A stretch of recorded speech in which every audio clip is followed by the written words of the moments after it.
كريستيانو رونالدو بعد الكرت الأحمر الأول الذي تلقاه مع المنتخب البرتغالي قد لا يلعب كأس العالم. ايش المشكلة يا ابو الرياضة؟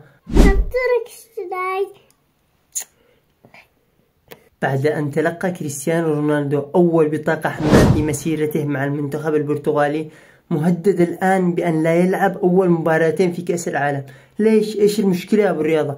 المشكلة هي أن باقي مباراة فقط للبرتغال قبل نهائي كأس العالم، والبطاقة الحمراء مدتها مباراتين، وإذا عاد الحكم إلى اللقطة قد يحتسبها 3 مباريات، لذلك كريستيانو رونالدو قد لا يلعب أول مباراتين في نهائي كأس العالم. إيش الحل يا أبو الرياضة؟ الحل لدى البرتغال حلان.